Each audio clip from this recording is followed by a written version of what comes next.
Hi everyone, my name is Shadab and I'm an international postgraduate student here at University of Glasgow. And in this video, I want to talk to you about the University of Glasgow scholarships.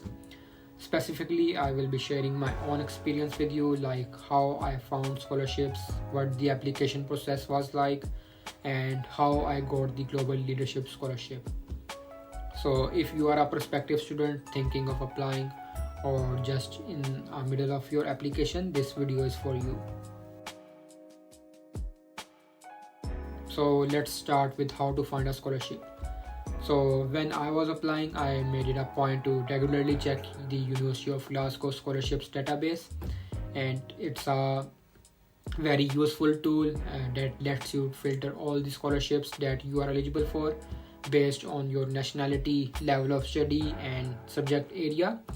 And I will highly recommend making this your first job, because that's actually how I came across the Global Leadership Scholarship. And this database will also filter the external options you are eligible for, like Commonwealth or the Chevening scholarships. I didn't apply to these scholarships, but I just read the criteria, which helped me to understand what scholarship panels tend to look for. And once I knew what scholarships I was eligible for, the next step was to prepare my application.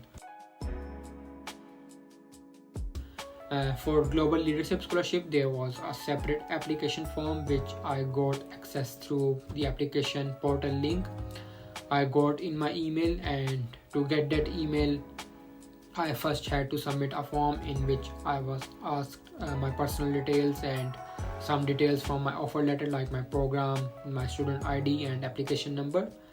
And once I went to the application portal, I could see all the scholarship applications I can apply for.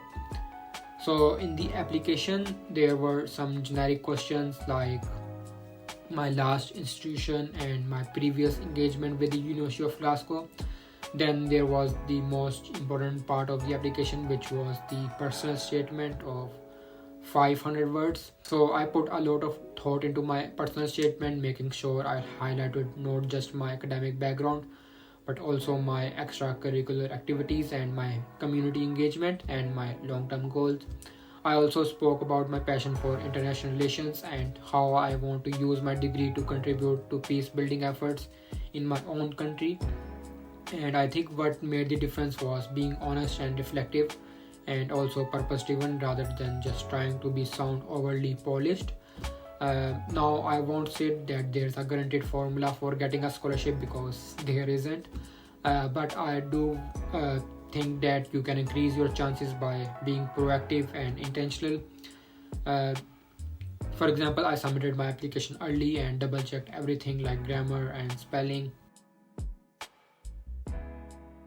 After you submit your application, you will receive the outcome within 6 weeks. You will either receive an email saying that you are not shortlisted for the scholarship, or if you are successful, you will receive a scholarship offer, and you will need to formally accept it by the deadline given in the email. And once you will accept it, the scholarship amount will automatically apply to your tuition fee. I also got my decision within 6 weeks, and receiving Global Leadership Scholarship was a huge turning point for me, and it made a massive difference, not just financially but also emotionally as well. It felt like university believed in me even before I stepped foot on campus. So if you are also thinking about applying for a scholarship, I would like to give some tips from my own experience. First of all, as I've said, start early and don't leave your application or your personal statement to the last minute, and just give yourself time to revise. Secondly, make it personal by mentioning your journey, your values, and your future goals. Not just list your achievements, but also tell your story. And lastly, stay informed and attend webinars, and there are just some scholarship specific sessions and webinars which you can attend and ask queries and your questions. So that was my experience and some tips, and best of luck for your scholarship applications, and thanks for watching this video. Bye.